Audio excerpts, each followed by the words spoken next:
दोस्तों आज हम बात करने वाले हैं 30-40 साल पहले के गांव के जीवन के बारे में। दोस्तों उस वक्त गांव के लोगों की जिंदगी उतनी आसान नहीं हुआ करती थी जितनी आजकल है। सुबह उठते ही सभी लोग अपने अपने काम पे लग जाया करते थे। छोटी से छोटी चीजों के लिए मेहनत बहुत ज्यादा करनी पड़ती थी। मेहनत बहुत ज्यादा थी लेकिन सुकून भी था।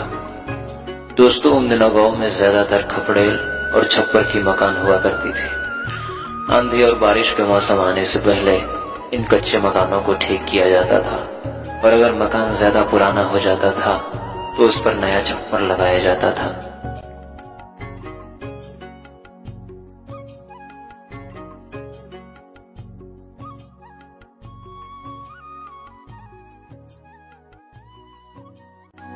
और दोस्तों उन दिनों खेती का सारा काम बैलों के द्वारा ही किया जाता था। खेतों में हल देना, धान के पौधों को खेत तक ले जाना, खेतों में पानी देना, फसल की कटाई के बाद उसको घर लाना और फसल को तैयार भी बैलों के द्वारा ही किया जाता था। खेती के अलावा कहीं जाने आने के लिए बैलगाड़ी और शादी में बारात भी बैलगाड़ी से ही जाया करते थे। और दोस्तों उस समय गन्ने का रस भी बैलों के द्वारा ही निकाला जाता था।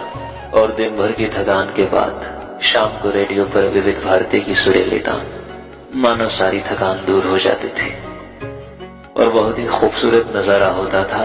वो बुजुर्गों की लगी चौपाल, इधर उधर की बातें और आने जाने वाले लोगों को टोकना और चारा मशीन से घास को काटकर पशुओं को बड़े ही प्यार से खिलाना और थोड़ी सी पानी निकालने के लिए मेहनत बहुत ज्यादा करना। और दोस्तों उस समय गांव में अनाज इसी में रखा जाता था। ये मिट्टी से बनाया जाता है, इसे डेहरी बोलते हैं। इसमें अनाज बहुत दिनों तक सुरक्षित रहता था और गांव में नदी में नहाने का मजा ही कुछ और होता था। गर्मी के मौसम में एक भी दिन नदी में नहाए बगैर नहीं गुजरता था।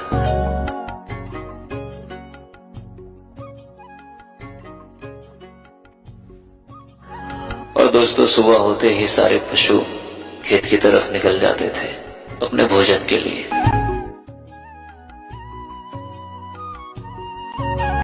और दोस्तों रोज शाम के वक्त गांव में बाजार लगती थी। दिन भर काम करने के बाद लोग शाम को बाजार जाते थे सब्जियां खरीदने। वो शाम के वक्त लगने वाली बाजार का दृश्य ही कुछ और होता था।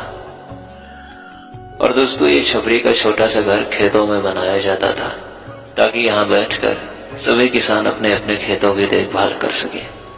खुले मैदान में ठंडी हवाओं के बीच यहाँ बैठने का मजा ही कुछ और होता था। और दोस्तों कुछ इस तरह की हुआ करती थी पहले गांव का रसोई घर, जो पूरी तरह से मिट्टी की बनी होती थी और बड़े बड़े चूल्हे को भी मिट्टी से बनाया जाता था। और दोस्तों इसे हंसिया बोलते हैं। गांव में सब्जियों को काटने के लिए इसी का प्रयोग किया जाता है। और दोस्तों गेहूं की फसल की तैयारी के बाद जो भूसा निकलता था उसको ऐसे ही भूसा घर में स्टोर किया जाता था गाय बैल और भैंसों को खिलाने के लिए। और दोस्तों गांव में जब भी कोई त्योहार आता था तो उसके पहले घर की सफाई की जाती थी और गीली मिट्टी से घर आंगन और घर की दीवार हर जगह पुताई की जाती थी और पुताई के बाद घर आंगन सुंदर लगने लगता था।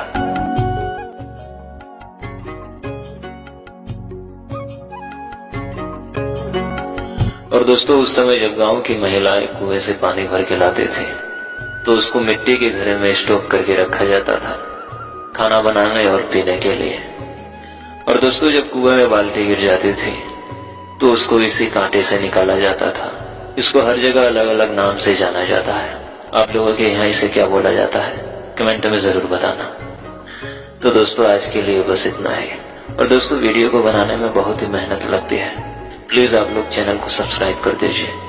मिलते हैं फिर से किसी ऐसी ही पुरानी यादों के साथ। तब तक के लिए धन्यवाद।